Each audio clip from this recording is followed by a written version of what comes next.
Okay. But I'll shut this. Check. I think everything's going. We've got the microphone working. We're not going to do any raps, but we are going to talk about...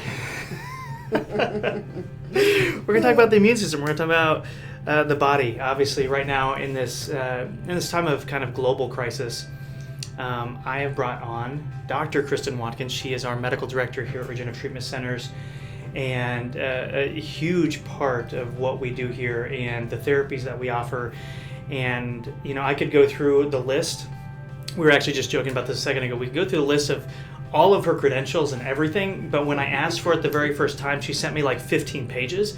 So we'd be sitting here for 15 minutes if we we're going to go through that. But what I can tell you is that she is a pioneer. She is on the forefront of regenerative therapies, of alternative treatments, which I don't even think are alternative anymore. It's what people are doing to stay healthy, to stay on top, to keep their immune system strong, and to honestly help people live the best life that they possibly can as the best version of themselves. And I think that's one of the amazing things of, when we first met and when we first got connected, what I loved about our conversation was there's few times where you get, a chiropractor and an MD that are talking exactly on that same wavelength and sharing that same passion. And so it was a perfect mesh. And so I just wanted to bring her on today just to share a little bit about kind of what she is doing right now. I mean, we all know that we're dealing again with a crisis with COVID-19, and people are scared. I think there's a lot of people that are living in fear, which is rightfully so. I mean, there's a lot that's going out there, but we want to be able to bring some hope and some understanding of what's happening, but more so even for your own body. What can you do, and what are some things that Dr. Watkins is doing and helping patients with and just educating on to make sure that their immune system is strong. And so we have our questions here, as you can see if the paper's there. We didn't hide it too much, but really that's my first question. What is it that you're doing? What are you kind of educating your patients on right now, whether directly, which is not as much as it has been, but through communication on how to keep their immune system strong? Okay.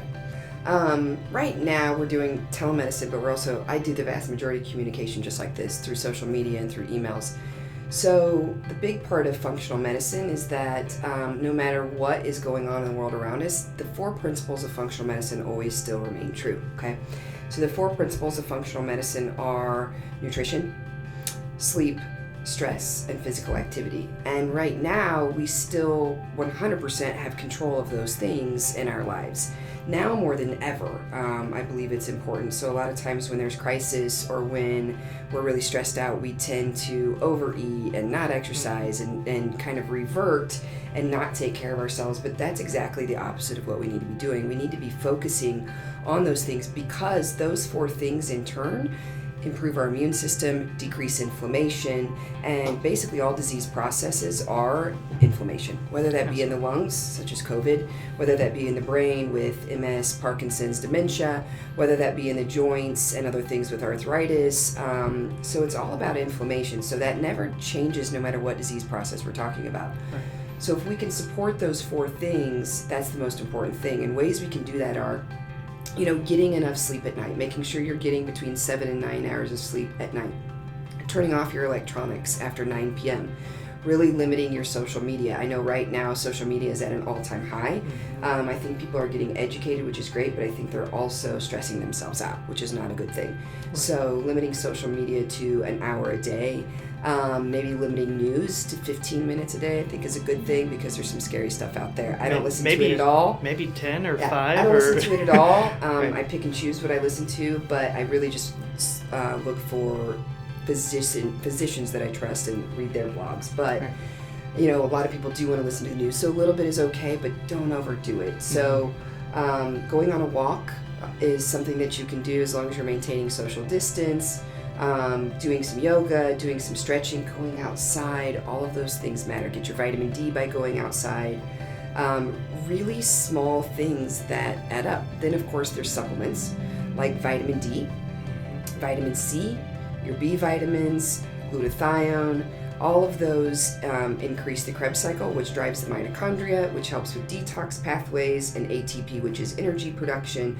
And all of that ultimately reduces inflammation and improves the immune system. So these are things that I've preached in my practice for years.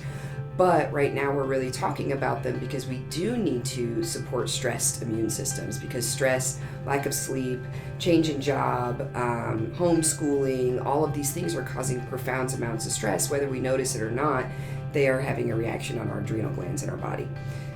So those are some of the things that you can do at home. Other things are doing things like B12 shots, turbo shots, glutathione shots that we offer here. And, you can come get the supplements, kind of what we call curbside or at the door, basically, where we can give them to you with mask on and gloves.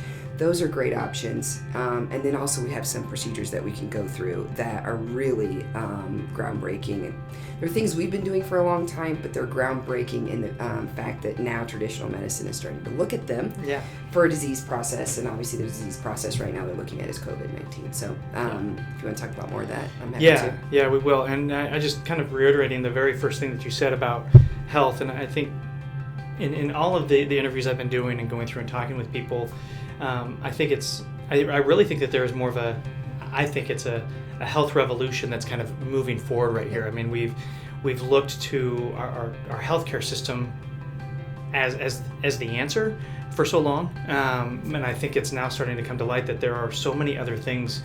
I think that there's, and maybe you can elaborate on this too. Again, a fear of COVID-19 and a fear of getting this, but the truth is it's not that there isn't something that can help with it. Right. There are things that can help, and I think that's what's not getting pushed out there, and people aren't understanding that not only that can help with it, but that can even help in the prevention of it. And so the next question I wanted to talk a little bit about was, what are you seeing through your research? I know that you love to research, like you said, as well. You're looking at doctors that you respect, that you trust, that have been in the field of health and wellness for a very long time, but there are a lot of again, quote unquote, alternative treatments that are out there besides, vaccines and medications that are helping people with this. So would you share about those? Sure. So the first things that I was talking about earlier, those are prevention, okay? Also when you're sick, but those are more prevention steps.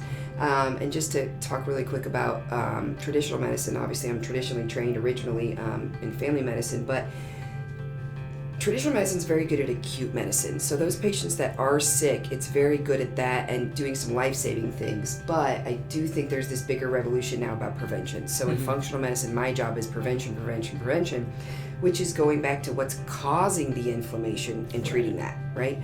So there's a couple ways that we can help prevent it, not only what I mentioned before, but some actual procedures. And those procedures that you offer here, that we offer here, and that I offer at my other clinic. And those are high-dose vitamin C. There are some pretty significant studies going on in China right now, in Italy, and now in New York and New Jersey. There's some clinical trials going on with sick patients where they're giving them high-dose IV vitamin C either daily or multiple times a day in the hospital while they are positive and in the ICU or very critically ill. And they're seeing very positive outcomes with that. We're also seeing some positive outcomes with prevention with high-dose vitamin C, because what we know is, despite what media wants to portray, is that high-dose vitamin C does, in fact, help the immune system. And the more robust your immune system, the more you can fight off such diseases. You still might get it, just like the flu, but you'll have an increased ability to fight that, which I think is really important, especially for immunocompromised people such as myself and most of my patients. The other thing is mesenchymal stem cell things such as exosomes. So exosomes are showing extreme promise in treating COVID-19 patients that are on respirators that have pneumonia. You've probably heard of what's called cytokine storm, and basically what that is where massive inflammation develops in the lungs in these patients. That's why one of the symptoms is shortness of breath and tightness in the chest, which is not prevalent in allergies, sinusitis, and flu, because this particular virus causes that cytokine storm and causes inflammation, therefore causing fluid in the chest that causes this shortness of breath. Therefore, the patient needs to be intubated. And that's really what's causing the morbidity and mortality in this particular disease. And IV exosomes actually reduce the inflammation, reduce that cytokine storm. So we've seen in some of these studies that are going on that within 24, 48, 72 hours, patients are actually coming off the vent. When the mortality rate is 86% once you're ventilated, and now they're seeing that that is not the case in these patients on high-dose IV vitamin C and exosomes. It's remarkable. It's really amazing. Yeah, it's revolutionary.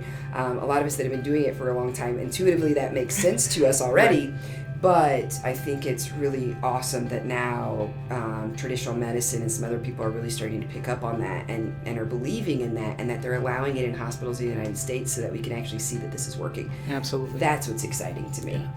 Yeah, it's again, it's opening the doors. It's allowing people more options and more opportunities. Again, and just kind of reiterating that is, it's again, it's out there. It's there, but these things are treatable, and that's what's so powerful. And so if there's any hope that can be brought through this information, is just that this is treatable. Now, does that mean it's going to help every single person? We can't say that. We can't say that. And even if you're doing the IV therapies, like Dr. Watkins said, doesn't mean that you're not going to get something. But if we can take those preventive measures to increase our chances to have an immune system that's strong enough to combat as much that comes at us, because we're all going to have something that comes at us. It could be pneumonia, it could be the flu, it could be about anything. But if we can keep our bodies strong, keep our minds strong, hit those main points. I love, when you talk about functional medicine in the body, I mean, if you even just look at what the definition of health is, it's 100% function physically, mentally, socially, spiritually, not just the absence of disease. And so that is what I think is so powerful about what we're doing, is we're bringing that information to light. We're giving some people some hope and some understanding. I didn't talk about perfect. Oh, you didn't? Well, we're still running, and we can... I can talk about it. Yeah, let's do it. Okay. One thing I didn't talk about is IV ozone, and IV ozone's been around for over a century, and the amazing thing about IV ozone is we don't even know the full potential of what it's available to do. But what we do know is it helps to minimize and reduce viruses, bacteria, yeast, mold, fungus, biofilm. So we're seeing systemically, that's everywhere. Yep. Yeah. So we're seeing very promising things with all viruses and bacteria and yeast. So we're extrapolating that to COVID-19 and using that. I'm not particularly using it to treat patients, but I'm using it for prevention. And I just got mine today. I get mine pretty often, actually, for fibromyalgia and mold and yeast, and it helps a lot. But we're starting to see that doctors are starting to use that to treat patients, either prevent it or help to improve the immune system and immunity, or to treat COVID-19. There's still more data that needs to be done on that, but what we do know is there's basically no harm from doing that, and I think that's really important. So all of these things that we're talking about, the beautiful thing about them is that there's no harm involved in them. It's literally just boosting your immune system and reducing inflammation so that you can fight off other things. Absolutely.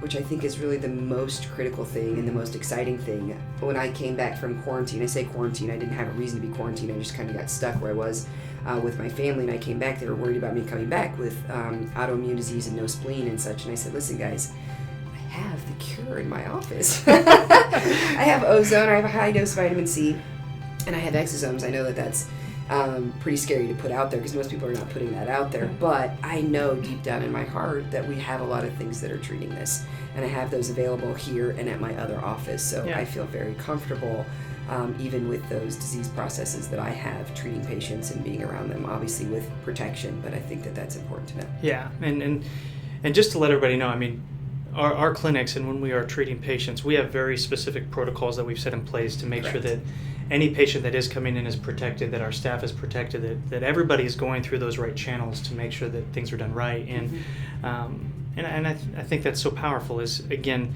you saying that what we are doing, there's no harm that can be done to the body. Correct. And that's what's so amazing about these treatments, from high-dose vitamin C to obviously just supplementation, the B vitamins, everybody's sort of zinc, vitamin D3, MSC-derived therapies with the exosomes, and then, ozone therapy, which really recreates that balance and homeostasis within the body, which is what's allowing our body's immune system to begin to rise and to combat everything that's coming at it. So, Dr. Watkins, thank you so much for coming in. Thank you for sharing your knowledge, your information. Again, I couldn't share all 15 pages of her background.